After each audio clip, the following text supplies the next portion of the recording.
മീഷോയിൽ നിന്ന് വാങ്ങിയ നല്ല പ്യുർ കോട്ടൺ സാരിയാണ് കേട്ടോ ഇത്. അഫോർഡബിൾ ആണ്. അപ്പൊ നമുക്കിതൊന്ന് അൺപാക്ക് ചെയ്ത് നോക്കിയാൽ എങ്ങനെയുണ്ടെന്ന്. ഒപ്പം ഒരു ബ്യൂട്ടിഫുൾ ഡ്രേപ്പിംഗും കൂടെ കാണിച്ചു തരാം. അപ്പൊ സാരി എന്തായാലും അടിപൊളിയാണ് കേട്ടോ, അതിലൊരു സംശയമില്ല. അപ്പൊ നമുക്ക് ഡ്രേപ്പിംഗ് സ്റ്റാർട്ട് ചെയ്താലോ. അപ്പൊ ഞാനിതാ ഒരു ബ്ലാക്ക് ടോപ്പ് ഇട്ടിട്ടുണ്ട് കേട്ടോ. ഇതും ഫ്രം മീഷോ ആണ്. ഇങ്ങനെ ഒരു ടോപ്പ് നിങ്ങൾ വാങ്ങിച്ചു വെച്ചിട്ടുണ്ടെങ്കിൽ ഒരുപാട് സാരിക്കൊക്കെ പെയർ ചെയ്യാൻ പറ്റും. ഓക്കെ, അപ്പൊ ഇനി നമുക്ക് ഡ്രേപ്പിംഗ് കാണാം. ആദ്യം തന്നെ വലത് സൈഡാണ് ടക്കിൻ ചെയ്യുക.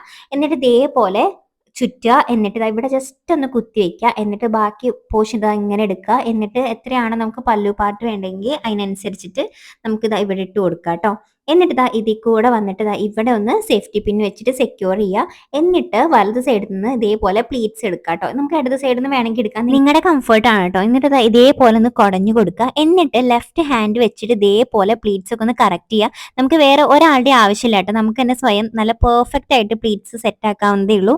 എന്നിട്ട് ഇത് അതേപോലെ ഉള്ളിലേക്ക് ഇൻസേർട്ട് ചെയ്യുക. എന്നിട്ട് ബാക്കി പോർഷൻ ഉണ്ടല്ലോ അത് ഇതേപോലെ ഒന്ന് വലിച്ചു കൊടുക്കുക. ഇതേപോലെ ഒന്ന് സൈഡിൽ കുത്തി കൊടുക്കുക കേട്ടോ. ആൻഡ് ഇനി ഞാനിപ്പോൾ പ്ലീറ്റ്സ് എടുക്കുന്നില്ല കേട്ടോ, ഇങ്ങനെ ഫ്രീ ആയിട്ട് ഇടുമ്പോഴല്ലേ ഈ ബ്ലൗസിന് നന്നായിട്ട് ആപ്റ്റ് ആവുന്നത്. അപ്പോൾ ഇതേപോലെ ഒന്ന് ശരിയാക്കിയിട്ട് ഇതേപോലെ ഒന്ന് പിൻ ചെയ്ത് കൊടുത്തു കേട്ടോ. എന്നിട്ട് ഇതൊക്കെ ഒന്ന് ശരിയാക്കി കഴിഞ്ഞു നമ്മുടെ സാരി ഡ്രേപ്പിംഗ് കഴിഞ്ഞിട്ടുണ്ട്. അപ്പോൾ ഭയങ്കര സിമ്പിൾ ആണ് കേട്ടോ. അപ്പോൾ നിങ്ങൾ ഇതേപോലെ സാരി ഒക്കെ വാങ്ങിച്ചിട്ട് ട്രൈ ചെയ്തോക്കെ. ഇതേപോലെ വെറൈറ്റി ബ്ലൗസസിന്റെ ഒക്കെ ആണെങ്കിൽ അടിപൊളിയായിരിക്കും. So by.